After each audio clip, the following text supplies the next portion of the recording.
Hey, what's going on, guys? Kalamazoo here. Oh, wait. Hey, guys, it's Jack, and we're back with another YouTube video. And today we're going to be talking about massive changes in Mythic Plus. Blizzard came through and announced some huge hotfix tuning as of about 2 hours ago.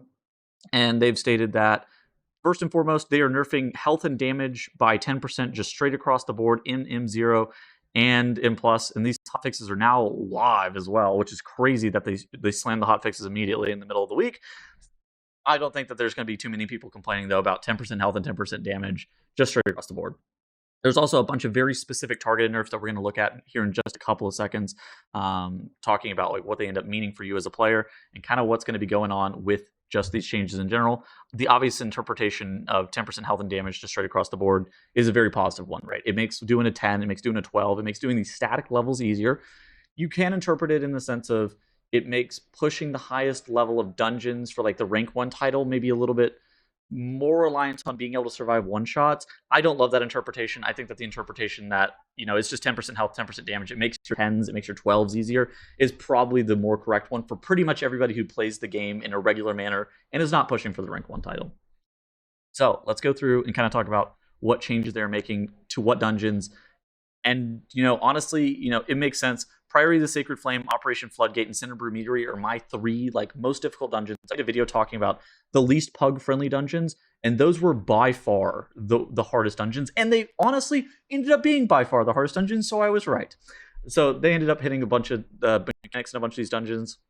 For Floodgate, they reduced the speed of Awaken the Swamp. This is an ability on Swamp Face, so the waves projectile speed of the waves is reduced by 25%. I think that this is a mechanic that is, for your average plus 10 player, this is a mechanic that was getting a little bit too hard. The Darkflame Shredder pilots are unable to melee.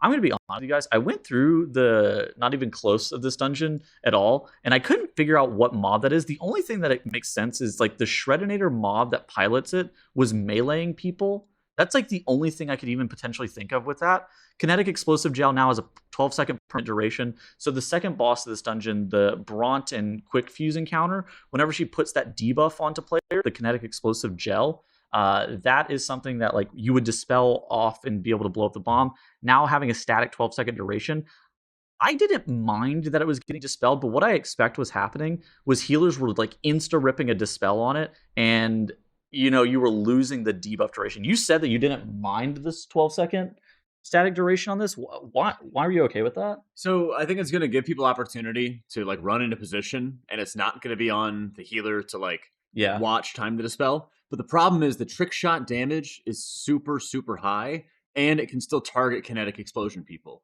So if you're a healer going into this, you need to be like externaling people or watching for them to use defensives every single time they get this. Okay. Yeah, I guess that makes sense. It makes sense that now it's a 12-second permanent duration. A little bit weird. I actually didn't mind the dispel, but of course, the people that I'm playing with, I'm playing with somebody like Jack. He's going to actually dispel me at the correct time. You Is like, play with me. Okay, but you see what I'm saying, right? People like Jack, of course, not exactly Jack, but but yeah. Other changes: Dark Fuse Inspectors, Surprise Inspection, cooldown increased by 2 seconds. They were spamming this ability. This is totally fine. The best tip I can give for you for these mobs is honestly just like hard stack into melee, and people can actually press stops on them, cancel their frontal.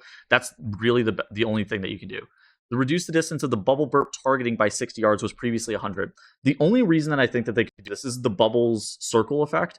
The only reason I could expect that they did this is because whenever you were running back from the graveyard after dying to bubbles or whatever, you would get the bubble burp circle on the pipe next to the swamp face area, and by reducing this to 6 yards, I suspect that you're not going to block the run back, and that's the only reason that this would even make sense.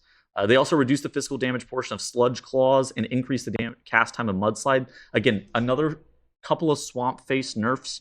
This is Swamp Face. If you're designing a boss that is just unable to be done by pugs, it is Swamp Face. Like pugs are always going to struggle with that type of fight. Just the amount of damage that was going on to your tank, the speed of the Awaken the Swamp waves, the amount of damage that was being done during that is just like a healer nightmare. And if you had a priest healer who was perfectly ramping at the correct time, you were super safe. But not all healers are going to be playing Disc Priest and ramping at the exact optimal time, so it's a little bit weird with what's going on in that fight. The last couple changes, they reduced the damage to the tank on the final boss Giga Zap with the Thunder Punch and the Turbo Bolt damage. Great changes. I mean, I think that this boss just straight up during PTR testing was also doing way too much damage, and the players are getting completely just owned by this ability. So it makes sense that they're getting nerfed. Meadery, I would have liked to have seen more changes. We were kind of having a conversation before I was started even recording this video in the caster room, kind of talking about, was Meadery too hard? And the answer is yes. But the long answer is it was for not exactly these reasons. So they reduced the Rowdy Patron's Yell. So the intermission damage on the first boss has been reduced by 33%. Great. That, healers, especially if you were doing the mug run for too long, it was just way too much damage. Nerfing it by 33% is pretty fine. IPA's spouting stout damage reduced by 33%. So that's when the IPA starts spinning and doing the raid wide damage. Reducing that by 33% is totally fine. There was the situation where people were getting ticked too low by the debuff, and then we're just getting AoE to death. And the Boo Droplet reduced by 18%, and movement speed reduced by 14%. So you should be able to kill those Brew Droplets a little bit easier.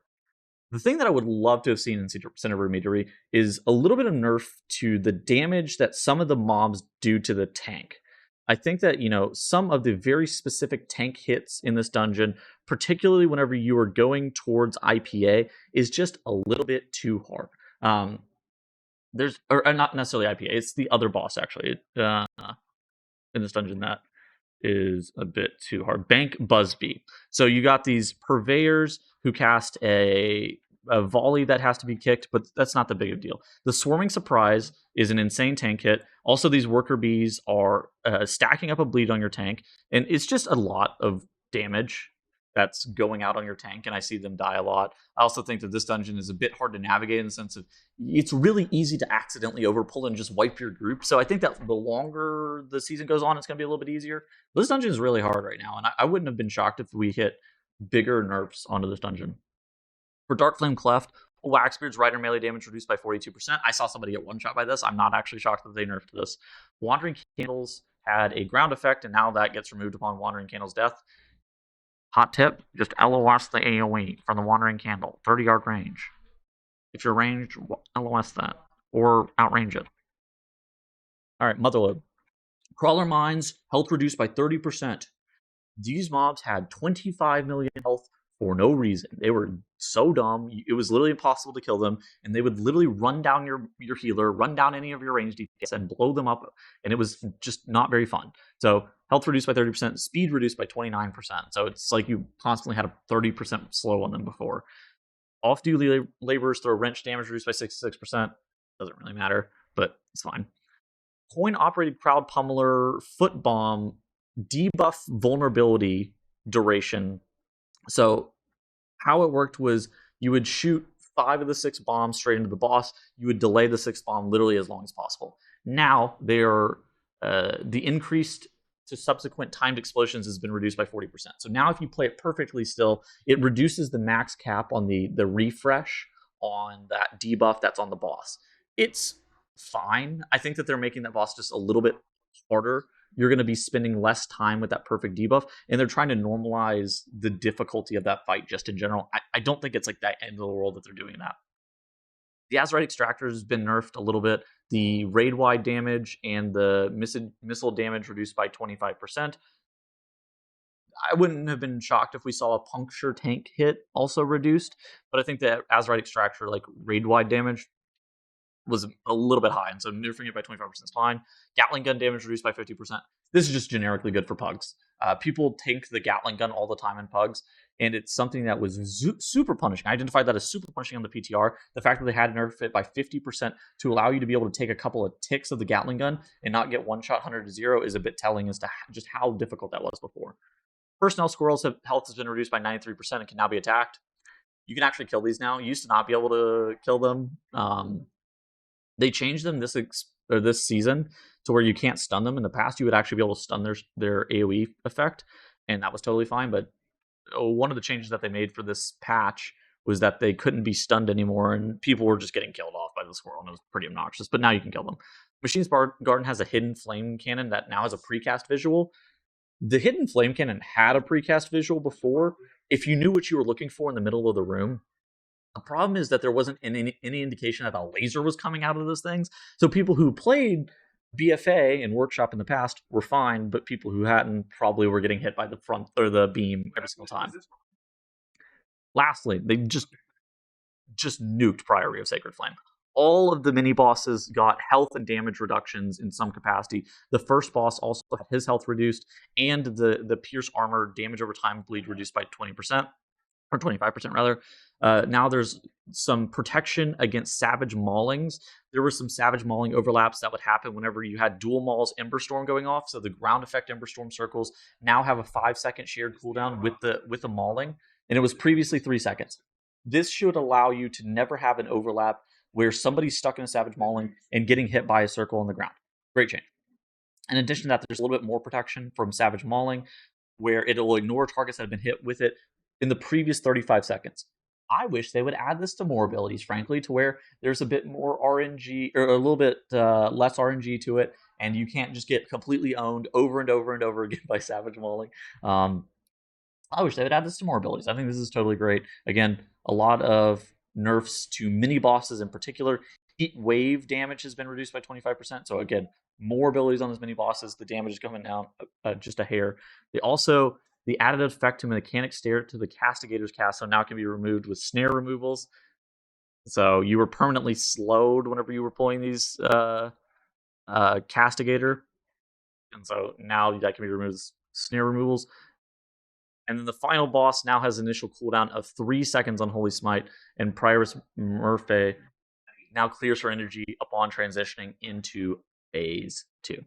So all in all, pretty good changes. I'm not super shocked they hit a lot of these dungeons.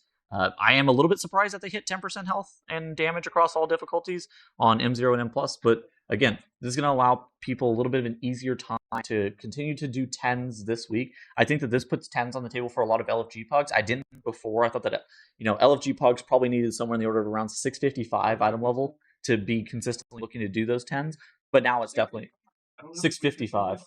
Not 685, 655. Yeah, you don't need 685. But with 10% health and damage nerf, maybe it's now only like 650, 648 potentially even, where you can do a 10. But yeah, that's basically it. Great changes all in all. I wouldn't be shocked if we see some more changes, potentially even class tuning. I wouldn't be shocked. They just hit PvP class tuning, so maybe there will be some PvE related class tuning here momentarily, and I'll see you guys in the next video. Goodbye.